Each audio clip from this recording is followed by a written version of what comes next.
with the family. Those are the images that look best. Go get involved. We're recording? Yeah. Okay, I want you to take a look at these 3 photos. These 3 images have become something very beautiful in my household. We have this thing where I'm trying to find spaces in the house to put the best memories up on the wall.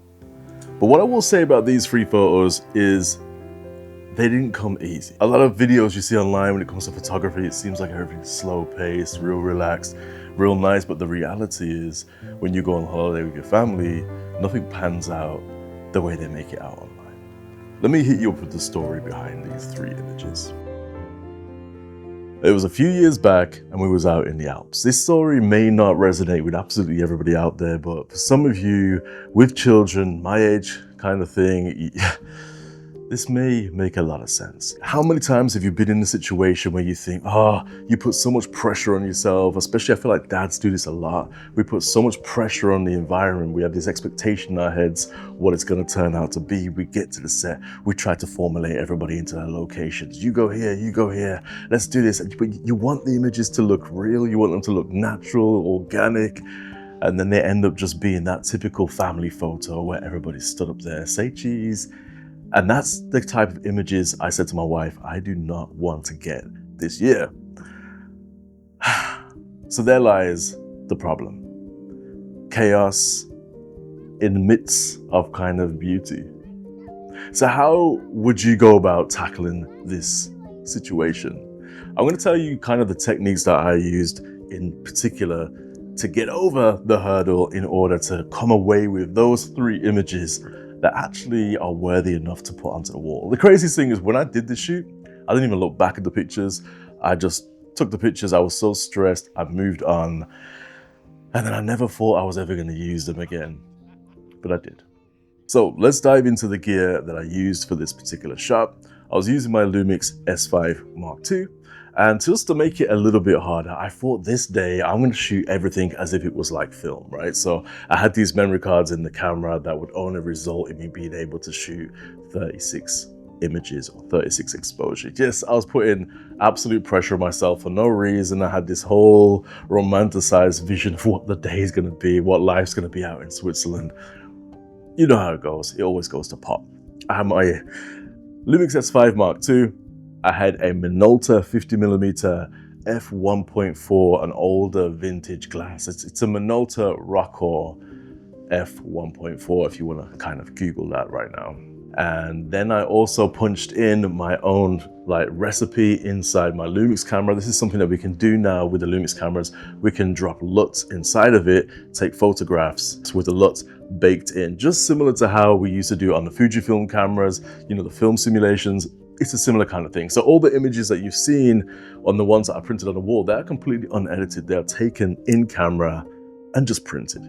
But they look quite amazing. If you're interested in that, there should be a little icon below this video, and there's a LUT pack there. It's called the Nostalgia. It's inside that one. I will make a video next week on how we can kind of use those in the camera, you know, a step-by-step thing. So if you're interested in that, go click away, grab those in preparation for the video next week. There is 3 shots I want to go for. Always 3. It's the trifecta, it's the triangle. Always aim for 3. You want to have your kind of pinnacle shot, which sits right at the top, and then you want to have your 2 foundational shots that lead to that one pinnacle shot, right? That's the way I've always seen it. And I think you always come away with something substantial enough to be able to put onto social media, substantial enough to go inside of a magazine, as long as you stay inside that triangular method, right? So my first aim was getting the foundational shots. I'm looking at this scene. I know this scene. I've been here many, many times, but now I was under pressure. I was thinking, okay, first things first, we've got to grab some details. A lot of people don't even think about grabbing the details, but I thought I got to grab the details first, and then we'll aim for something else afterwards, right? While I was grabbing the detail shots, I was trying to encourage the family, be a bit playful, just subtly bringing in that emphasis of happiness, because I knew that the golden shot I want right at the end, right? So I was taking pictures of hands. I was taking pictures of boots running in the grass. I was taking pictures of my daughter picking up leaves and playing with the grass and things like that, right? Everything that was coming about. And then we ended up with the middle photo in my carousel of images there. A very nice, elegant, simple shot of my wife and my daughter just holding hands, but with the beautiful mountain vista in the background. I saw the shot, I was like, okay, cool. I wasn't overwhelmed with it. I saw the light was hitting it just how I wanted it to hit. You never really want the light to be directly in front of them, unless you're trying to be very, very dramatic. If you're trying to go for a sci-fi modern look, go for that. I'm always chasing nostalgia. I'm always chasing the romanticizing of life and the sentimental value in things, right? So for me, warm light is important. And for me, side lighting is important.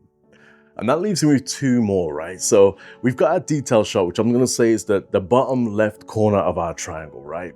The bottom right corner, the next foundation, which is gonna hold weight to everything else, for me, is the exterior, or the opening scene is what they call it in the film industry. That whole vista, that big thing. A lot of people seem to think that is the winning shot, right? They always seem to think, okay, you get that whole landscape and then possibly get some people in it, and then that's the shot, that's the winner, that's the golden ticket. But for me, that's not the way it works, because I'm leaning towards nostalgia, I'm leaning towards memories.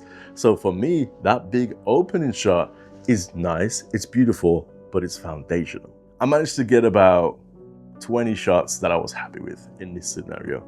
My wife was doing all the work, man. I mean, that's all it comes down to.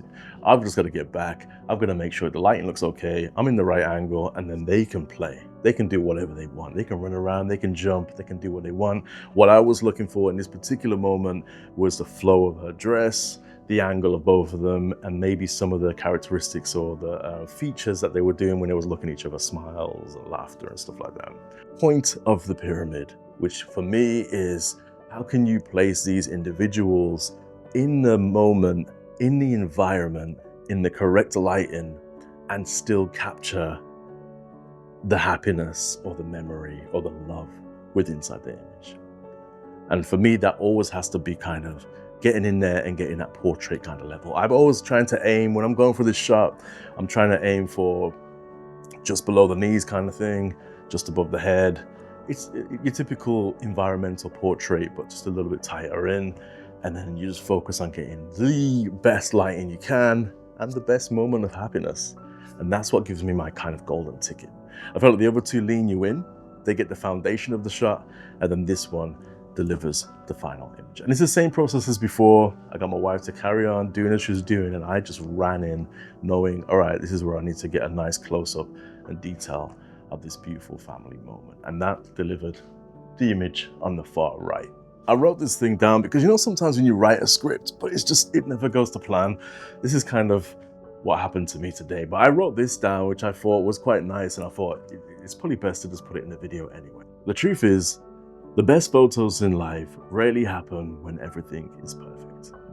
They happen when life is messy. They happen when things are rushed, when the emotion feels chaotic, and you decide to take the shot anyway.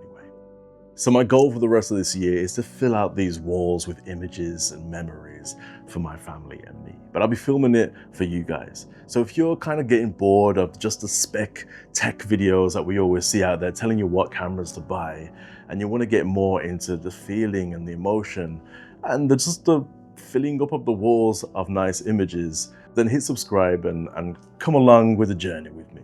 And let's build this whole gallery together. I'd love to see what you guys are going to put on your wall next. All right, I'll catch you in the next one.